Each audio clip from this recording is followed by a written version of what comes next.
नमस्कार, आप देख रहे हैं IBC 24 योग दिवस के इस मौके पर आज हमारा एक बेहद खास कार्यक्रम हम आप सभी के लिए लेकर आए हैं। जीवन में शक्ति का संचार करने के लिए, शरीर और मन में एक संतुलन बनाने के लिए योग बेहद लाभदायक है और आज भारत ही नहीं पूरे विश्व में लोगों ने योग की उपयोगिता को समझा है और इसे अपनाया है और एक संतुलित जीवन जी रहे हैं। और योग के क्या फायदे हैं, क्या लाभ है, इसके प्रति लोगों को जागरूक करने के लिए एक जिम्मेदारी ली है योग गुरु धीरज जी ने। आज उनसे रूबरू हम आपको कराने वाले हैं। अहमदाबाद में योग वशिष्ठ आश्रम के संस्थापक योग गुरु धीरज जी आज हमारे साथ मौजूद हैं। आपका बहुत बहुत स्वागत है हमारे शो। धन्यवाद। सबसे पहले तो आपको अंतर्राष्ट्रीय योग दिवस की बहुत सारी शुभकामनाएं। आपको भी बधाई और आपके सभी दर्शकों को भी अंतर्राष्ट्रीय योग दिवस की शुभकामनाएं हैं। आज योग दिवस के मौके पर आपका छत्तीसगढ़ आगमन हुआ है। आपका एक विशेष कार्यक्रम भी आज BTI ग्राउंड में था। कैसा रहा और कैसा लगा आपको? आपने क्या संदेश दिया अपने कार्यक्रम के माध्यम से आज योग दिवस पर? काफ़ी अच्छा रहा कि रायपुर के BTI ग्राउंड में हम लोगों ने कार्यक्रम जो किया, काफ़ी बढ़ चढ़ करके लोगों ने योग दिवस पे हिस्सा भी लिया। और हमारा वशिष्ठ योग आश्रम का संदेश साफ है कि योग अपनी पुरातनता में, यानी जो प्राचीन उसकी पद्धति रही है, वो जितना हमारे जीवन में प्रवेश करेगा उतना हमें तन मन और जीवन के तल पर बेहतरी मिलेगी। तो आज पूरा विश्व अंतर्राष्ट्रीय योग दिवस मना रहा है। योग वक्त के साथ उसमें बदलाव हुआ है, इस पर भी आज पूरी चर्चा हम योग गुरु से करने वाले हैं। लेकिन सबसे पहले आज आपसे यही जानना चाहेंगे कि योग वशिष्ठ आश्रम, इसकी जो स्थापना है किस उद्देश्य के साथ आपने अहमदाबाद में की? देखिए, वशिष्ठ योग आश्रम की स्थापना हमने 2011 में की, जुलाई में। और इत्तेफाक ये था कि जब हम योग में आए, करीब 2009 अगस्त में मैं योग में आया हूँ। काफ़ी ऐसा नहीं कि बचपन से ही योग कर रहे हैं। एक धारणा ये भी है कि आप बचपन से योग कर रहे हैं तो ही आप बहुत कुछ कर सकते हैं। नहीं, आप देर से भी अगर सही योग को अपनाएंगे तो आप कभी भी रूपांतरित हो सकते हैं। वो मेरी व्यक्तिगत जर्नी भी है। तो 2011 में जब हमने स्थापना की वशिष्ठ योग आश्रम की, वशिष्ठ योग फाउंडेशन चैरिटेबल ट्रस्ट के तल पे, तो यही देखा कि जो योग शास्त्र में बताता है, जैसे शास्त्र कह रहा है, महर्षि पतंजलि, आसन क्या है? स्थिरम सुखम आसन। लेकिन हम देखें कि टीचर जो सिखा रहे थे, जो बड़े बड़े कार्यक्रम चल रहे हैं, वहाँ पर योग के नाम पर, योगासन के नाम पर एक्सरसाइज ही कराया जाता है। जैसे आप देखेंगे इस तरह लोग कर रहे हैं, तो ये योगासन नहीं। जो भी योग की समझ रखते हैं वो जानते हैं कि ये योगासन है, क्योंकि योग में स्थिरता है। अगर हम इसी चीज़ को इस तरह से करके रोक देते हैं, जैसे गोमुख आसन में करते हैं, तो ये देखिए स्थिर है और इसमें आप जो है प्राण की शक्ति को संचारित करने लगते हैं, ब्लड का सर्कुलेशन संचारित हो जाता है, मसल रिलैक्स हो जाता है। तो ये लाभ है। जब हम एक्सरसाइज करते हैं तो थकते हैं, हमारी ऑक्सीजन की आपूर्ति नहीं हो पाती क्योंकि हम ज़्यादा शरीर को यूज करते हैं और सांस कम ले रहे होते हैं। इसके उलट योगासन में हम शरीर को कम एक्टिव रखते हैं, स्ट्रेच ज़्यादा करते हैं और सांस लंबी गहरी लेते हैं। तो ये जो हमारे ऋषि मुनियों ने विज्ञान को समझा और उसको जीवन में अपनाया, तभी वो दीर्घ आयु, एक सफल जीवन को उन्होंने जिया है और उसकी सीख हमारे पास। लेकिन पश्चिमीकरण योग का भी हुआ है और उस योग के पश्चिमीकरण में हमारी जो सनातन सीख है वो हमसे कहीं खो गई है। और इसी को स्थापित करने के लिए, फिर से पुनर्स्थापन के लिए वशिष्ठ योग आश्रम की स्थापना हुई और यही उद्देश्य को लेकर के हम चल रहे हैं। क्या बात है। तो स्थापना कैसे हुई हमने ये तो जान लिया, लेकिन जहाँ तक मुझे जानकारी है, हम आज तो योग गुरु के रूप में धीरज जी को देख रहे हैं, लेकिन आपके अंदर एक जर्नलिस्ट भी है। आपने जर्नलिज्म के क्षेत्र में भी काफ़ी लंबा काम किया है। तो तब आप जिम्मेदारी निभा रहे थे लोगों को जागरूक करने की, खबरों के माध्यम से। आज आप योग को सही दिशा में और सही तरीके से लोगों तक पहुँचा रहे हैं। कैसे आपके मन में ये ख्याल आया कि मतलब अब मुझे योग करना है? दरअसल मैं Indian institute of mass com, भारतीय जनसंचार संस्थान है JNU कैंपस में, काफ़ी प्रतिष्ठित संस्था है। जो भी मास कॉम में जाना चाहते हैं, पढ़ाई करना चाहते हैं, हर स्टूडेंट की एक तमन्ना होती है कि वहाँ से काश पढ़ाई की होती या करें। तो वहाँ से पढ़ाई करने के बाद करीब करीब 4 साल मैंने डिफरेंट चैनलों में काम किया। आखिर में जब मैं जिस चैनल में काम कर रहा था, तो एक दिन दिमाग में ये आया, विचारों में आया कि ज़िंदगी में हम सिर्फ दूसरों की खबर ले रहे हैं, हम खुद की खबर तो कभी ले ही नहीं पाते हैं। और आप भी मीडिया में हैं तो समझते होंगे कि कितनी जवाबदेही रहती है कि पर्सनल लाइफ पर आप कभी फोकस नहीं कर पाते हैं। जीवन और जन सरोकार जिसके लिए एक मीडिया कर्मी कार्य करता है, उसमें अपने जीवन पे वो फोकस नहीं कर पाता। तो मुझे लगा कि मैं अपनी खबर कब लूँ, और जब भी आप अपनी खबर के तरफ झुकाव रखते हैं तो मुझे लगता है कि आप योग तक देर सवेर पहुँच ही जाते हैं। तो वहाँ से एक सफ़र हो गया, और फिर जब मैं योग में आया तो दिखा कि योग में मिलावट है, उसमें पश्चिमीकरण हुआ है। और जब शास्त्रों को पढ़ा, खासतौर पर योग वशिष्ठ, पातंजल योग सूत्र, इस तरह की चीज़ों को पढ़ने के बाद समझ में आया कि सनातन प्राचीन योग की खुशबू कहीं खत्म हो गई है। जैसे गंगोत्री से गंगा निकली, लेकिन गंगा सागर पे पहुंचने से पहले गंगा में मिलावट हो गई है।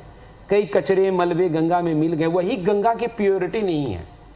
तो इसीलिए एक भगीरथ प्रयास की आवश्यकता है, और इस भगीरथ प्रयास के लिए ही शायद नियति ने एक जर्नलिस्ट को, टीवी जर्नलिस्ट को योग के राहों में ले आया है। और मुझे खुशी है कि आज लक्षावधि जीवन, क्योंकि यूट्यूब पे भी योग गुरु धीरज चैनल के लाखों फॉलोवर्स हैं और करोड़ों लोग उसको देख रहे हैं हर दिन और रूपांतरित हो रहे हैं। हजारों लोगों ने मैसेज किया कि किस तरह हमारा जीवन बदल गया है। तो मुझे लगता है कि प्रामाणिक तरीके से योग आएगा तो बहुत ही रूपांतरण लाएगा। तो खुद की खोज अगर आप भी कर रहे हैं तो थोड़ा सा समय आप ज़रूर निकालिए और YouTube चैनल में भी ज़रूर देखिए, और मुझे लगता है कि इससे आपके जीवन को भी एक दिशा जो है वो ज़रूर मिलेगी। जब हम बात कर रहे थे, हम चर्चा कर रहे थे कि आधुनिकीकरण जो है वो हो गया है अब योग का, तो जो प्राचीन तरीका था योग का और अब जो उसका पश्चिमीकरण हो गया, इसमें आप क्या डिफरेंस देखते हैं? आपको लगता है कि जो हॉट योगा और जो पावर योगा है, इसमें वो बात नहीं है, या ये कहीं किसी तरह से? बिल्कुल, ये मिलावट है योग की, मिलावट। और इससे ना तो योग का भला होने वाला है, ना लोक का भला होने वाला है। क्योंकि जो चीज़ जितना ऑर्गेनिक रहेगा, आजकल हम बात करते हैं कि ऑर्गेनिक खान पान, तो ऑर्गेनिक खान पान को लेकर के हम गए। पहले हम लोगों ने भोजन में कार्बाइड मिलाया या यूरिया दिया, काफ़ी सारी चीज़ें हुई, कीटनाशक छिड़काव किया, लेकिन वो उतना हेल्दी नहीं है आज के डेट में। तो हम ऑर्गेनिक फूड के तरफ जा रहे हैं। उसी तरह समय आ गया कि ऑर्गेनिक योग पे जाएं, जो एंशियंट रूट है योग का। क्योंकि हम टीवी चैनलों पे देखते हैं कि कई कार्यक्रम चल रहे हैं टीवी चैनल पे, बड़े बड़े लोग आ रहे हैं, लेकिन आप जब वहाँ देखते हैं कि मंच पे कोई व्यक्ति आपको इस तरह से उछालते हुए योग करा रहा है, तो मुझे लगता है कि ये क्या योग दिवस है या एक्सरसाइज दिवस है, और या इस तरह के मोमेंटम से हम वास्तविक में लोगों के जीवन में योग को पहुंचा सकते हैं। आप अगर सवाल करेंगे कि आपको योग के बारे में पता है, आप कहेंगे हाँ पता है। आप ये जहाँ मानते हैं कि योग लाभकारी है, आप कहेंगे हाँ लाभकारी है। तो फिर आप योग से क्यों नहीं जुड़ते हैं? चलिए एक और एस्पेक्ट पे बात करते हैं। अभी एक ग्लोबल स्कूल है इंटरनेट, किसी को भी किसी भी सवाल का जवाब चाहिए होता है, हम उस पर टाइप करते हैं और उससे जुड़ी जानकारी हमारे सामने होती है और हमको लगता है ये सही है, हम उस पर बिलीव भी करते हैं। आज अगर इंटरनेट पे मैं कुछ देखूं और आप मुझे वही चीज़ कह रहे हैं या कुछ उसके अलग कह रहे हैं, तो मैं इंटरनेट पर विश्वास करूंगी, आप पर शायद कम करूंगी। मतलब आप नहीं, इन सेंस किसी भी व्यक्ति पर मैं कह रही हूँ। तो ये इसका कितना प्रभाव पड़ता है? क्योंकि लोग यूट्यूब में देखते हैं या इंटरनेट पे सर्च करते हैं योगा और उसके हिसाब से योगा करने लग जाते हैं, तो क्या उसका प्रभाव कितना पड़ता है? आपको क्या लगता है? उसका बहुत अच्छा प्रभाव, बुरा प्रभाव दोनों है। अच्छा। क्योंकि इंटरनेट में मान लीजिए कि कोई व्यक्ति है, हम लोग के पास इस तरह के सवाल अक्सर आते हैं, जैसे कि कोई व्यक्ति अस्थमा या सांस का रोग है, वो कहता है कि क्या हम कपालभाति क्रिया कर सकते हैं? हम बोलते हैं कि कपालभाति, आप अगर श्वास की बीमारी है तो आप और ज़्यादा सांस जल्दी लेंगे तो आपका अस्थमा अटैक हो सकता है इवन। लेकिन उनको कहीं यूट्यूब पे कहीं बड़े लोगों ने भी समझा रखा है कि भाई अस्थमा है, श्वास रोग है, कपालभाति कीजिए। कपालभाति को रामबाण की तरह यूज किया गया है, सेल किया गया है, जबकि ऐसा नहीं है। कि जितनी भी फास्ट सांस की पद्धति है वो योग में टिकाऊ नहीं है, बताया नहीं गया है। ऋषि मुनियों ने कहा कि चले वाते चलम चित्तम, यानी आपकी सांस तेज चलेगी तो आपका मन तेज भागेगा। तो कैसे एक योगी तेज सांस की प्रक्रिया को, कपालभाति क्रिया को, भस्त्रिका क्रिया को, इस तरह की तमाम क्रियाओं का बाढ़ आ गया है, उसको सेल कर रहा है जी। ऐसे में सामान्य व्यक्ति कंफ्यूज हो सकता है, यूट्यूब पे देखेगा उसको ही मान लेगा। तो जरूरी नहीं कि निगरानी में भी आकर के अगर गलत सीख दी जा रही तो उससे भी लोग भ्रमित हो रहे हैं। इसलिए सामान्य साधक, कोई योग रॉकेट साइंस नहीं है कि उसके लिए आपको वैज्ञानिक बनना है। ये जैसे है कि गुड़ खाने जैसा, आप कह रहे हैं कि गुड़ तीखा है, मैं कहूँ मीठा है, कोई गुड़ खा लेगा उसको खुद पता चल जाएगा। इसलिए आप थोड़े बहुत अभ्यास को आजमाइए कि आप कैसे करा रही, मैं कैसे करा रहा हूँ, तो आपको खुद पता चलने लगेगा कि कौन सा योगाभ्यास आपको शांति देता है, आपको रिलैक्सेशन देता है, आपको ऊर्जा से भर देता है, आपकी पर्सनालिटी में निखार लाता है। इन तमाम चीज को जो आपको देता है, थोड़ा बहुत अगर आप ऑनलाइन हैं, यूट्यूब पे हैं, गूगल से ही चीज़ों को पकड़ते हैं तो जतन करके एक ऑथेंटिक गुरु की तलाश तो करनी ही पड़ेगी। और ये भी कहा जाता है शास्त्रों में कि एक दिन गुरु ही आपको तलाश लेता है, तो वो घड़ी आने दीजिए। गुरुजी, आपने एक किताब लिखी है योग संजीवनी, जिसमें आपके पूरे अनुभव हैं, सारी ही चीज़ें हैं, उसके बारे में कुछ बताइएगा। देखिए, योग संजीवनी का पहला ख्याल इसलिए आया, पेंगुइन के जरिए मुझे कहा भी गया कि आप कोई किताब लिखिए, हम चाहते हैं कि आपकी बातें लोगों तक आए, क्योंकि आप इतना कुछ कह रहे हैं और काफ़ी लोग उसको फॉलो कर रहे हैं, तो वो किताब रूप में आए। तो सबसे पहले मुझे यही ख्याल आया कि योग को इतने सारे शास्त्र हैं, आज मॉडर्न टाइम में हर व्यक्ति को समय नहीं है कि वो पातंजलि योग सूत्र पढ़ेगा, वशिष्ठ योग एक ग्रंथ की तरह है उसको पढ़ेगा, या गीता के लिए समय निकाल पाएगा। योग के निचोड़ हर जगह है, अब मॉडर्न टाइम में लोगों के पास समय नहीं है। तो योग संजीवनी एक तरह से समझ लीजिए कि शास्त्रों का निचोड़ है, कि आप अगर एक जगह चाहते हैं कि शास्त्रों के खजाने को एक जगह रख दिया जाए तो आप योग संजीवनी पढ़ सकते हैं। कई छोटी छोटी बातें हैं कि जैसे कई सारे आसन हैं, हम कैसे याद रखेंगे कि किस आसन में कब सांस लेना है, कब छोड़ना है। मैंने एक चैप्टर में इतना छोटा सा टेक्निक दिया है कि एक सामान्य व्यक्ति भी समझ सकता है, उसके लिए गुरु की आवश्यकता नहीं। मैंने बता दिया कि ऑर्डर क्या हो, कि किस ऑर्डर में आप अभ्यास करें, कैसे सीक्वेंस बनाएं अपने अभ्यास का, फिर आपको गुरु की आवश्यकता नहीं। आपको मैंने बता दिया कि विभिन्न बीमारियों में, समस्याओं में कैसे जाने कि हमको क्या करना है। जैसे नेचर है आप आसन कि बैक बेंडिंग है तब आप करें जब आपकी ऊर्जा की कमी हो, फॉरवर्ड बेंडिंग तब आप करें जब ज़्यादा आप स्ट्रेसफुल समझते हैं। उसी तरह सांसों के बारे में भी बताया है कि जैसे कि आप इमोशनली डिस्टर्ब हैं तो सांस का लेना और छोड़ना इक्वल रेशियो में करें, तनाव ज़्यादा है तो सांस को छोड़ने पे ज़्यादा फोकस करें। तो ऐसे सूत्रों को मैंने गढ़ा है जो अपने अनुभवों से सीखा है। यहाँ ज्ञान भी है, इंटरेस्ट भी है और एक समझ को गूंथा गया है जिससे आप स्वयं समझ सकें। जो अभी आपका सवाल था कि यूट्यूब में यह आता है, कैसे समझे क्या सही है। योग संजीवनी रखिए, आपकी सारी नासमझी को समझदारी में चेंज कर सकता है। निश्चित तौर पर इंटरनेट हमेशा आपके साथ नहीं रह सकता, लेकिन मुझे लगता है कि अगर आपके पास योग संजीवनी है तो हमेशा ही आपके पास वो सूत्र जो है जो गुरुजी ने दिए हैं वो ज़रूर रहेंगे। आपने अपनी योग संजीवनी में वशिष्ठ प्राणायाम का जिक्र किया और कोरोना काल में लोगों ने माना भी है, योग की उपयोगिता तब और ज़्यादा बढ़ी है और मुझे लगता है कि विश्व भर में लोगों ने इसे और ज़्यादा कोरोना काल में भी अपनाया है।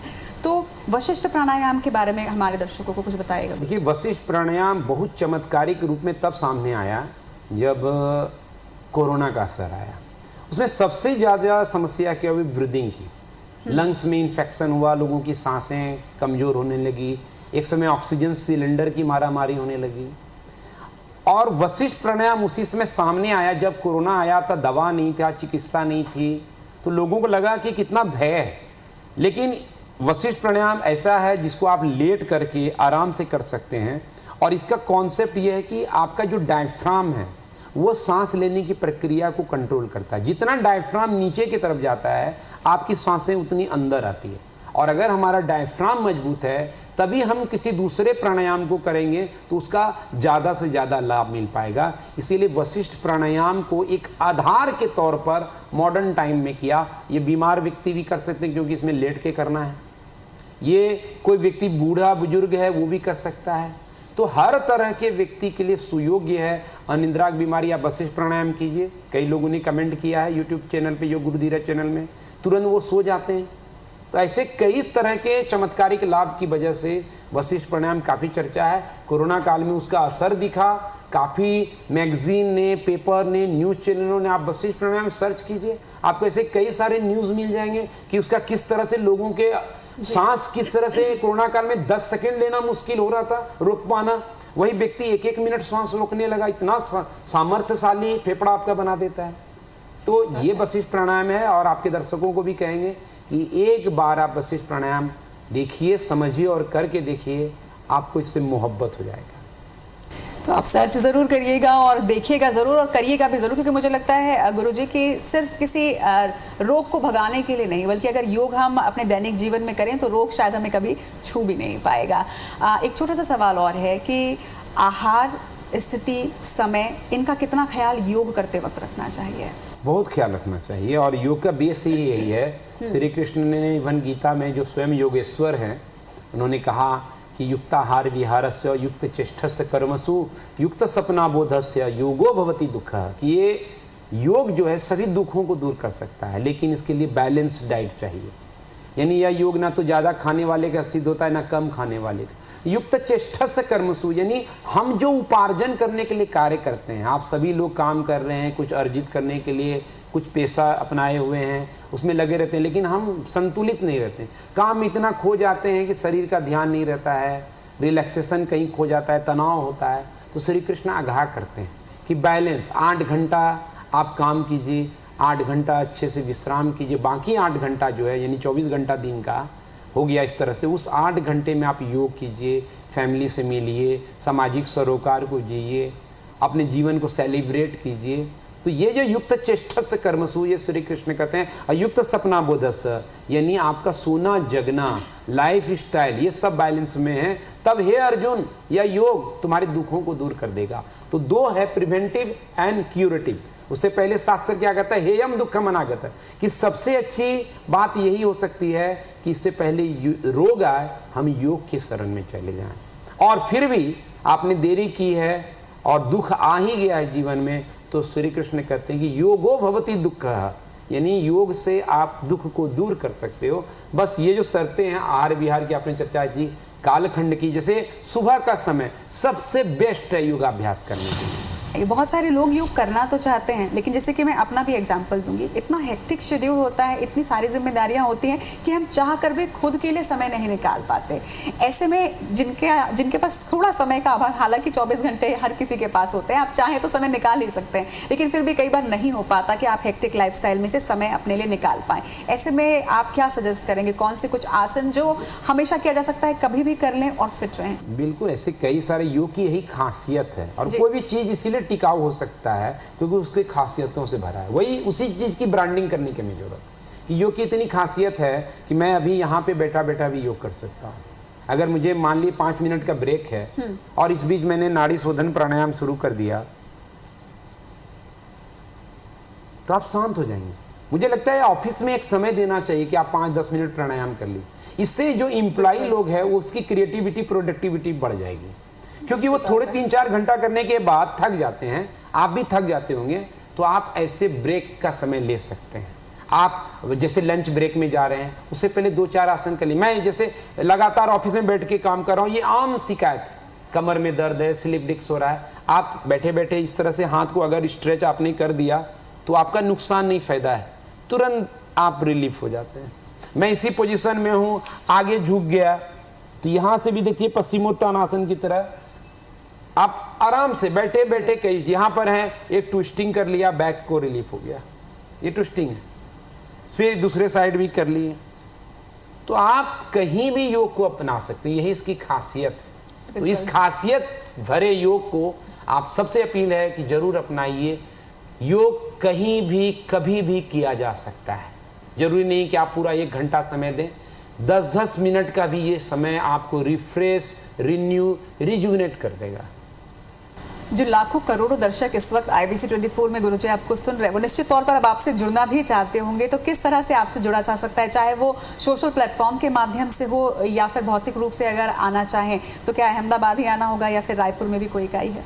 देखिए, एक तो डायरेक्ट आपने कहा कि आज ऑनलाइन का ज़माना भी है, सोशल मीडिया का ज़माना है, तो सबसे पहले तो हम चाहेंगे कि योग गुरु धीरज चैनल बहुत प्रामाणिकता से चीज़ों को परोस रहा है। कोई भी व्यक्ति अगर सही से समझ करके वीडियो को देखेगा, और ऐसे लाखों लोग हैं जो कर पा रहे हैं, नहीं तो लोग सामने भी अगर मैं सही नहीं बता पा रहा हूँ तो आप सही चीज़ को प्राप्त नहीं कर पाएंगे। इसलिए सवाल ये नहीं कि आप मेरे सामने हैं या दूर हैं, सवाल है आपका फोकस कितना है और सिखाने वाले का मन मिजाज कैसा है, उससे आपको रूपांतरण तय है। तो आप YouTube के जरिए जुड़ सकते हैं। इंग्लिश भाषा में पकड़ हो, लगे कि हिंदी हमारे वश की नहीं है, तो वशिष्ठ योग आश्रम का इंग्लिश चैनल भी है, आप उससे भी जुड़ें। जल्द ही हम लोग योग गुरु धीरज करके वेबसाइट लॉन्च कर रहे हैं। आप स्थापना दिवस के मौके पर वशिष्ठ योग का, आप उससे कई सारे ज्ञान को प्राप्त कर सकते हैं। योग संजीवनी बुक है, साथ ही वशिष्ठ योग आश्रम अहमदाबाद में कई सारे आवासीय गैर आवासीय शिविर चलते हैं, आप उनसे जुड़ें। रायपुर की जहाँ तक बात की तो रायपुर में जो सिंधु पैलेस है शंकर नगर में, वहाँ पर पूज्य सिंधु पंचायत की तरफ से एक स्थल परमानेंटली वशिष्ठ योग को बना करके दिया गया, उसके जनहित के सरोकार को देखते हुए। और उस जगह पर नित्य 6:30 से लेकर 8 बजे तक योगी गिरीश आहूजा के नेतृत्व में, जो छत्तीसगढ़ प्रदेश इकाई के प्रमुख भी हैं, तो उनके नेतृत्व में योग अभ्यास का सत्र चलता है। यहाँ हर दिन लोग आते हैं, अभ्यास करते हैं। आप भी आइए, शामिल हो सकते हैं। जो रायपुर वासी हैं उनके लिए सीधा आमंत्रण है।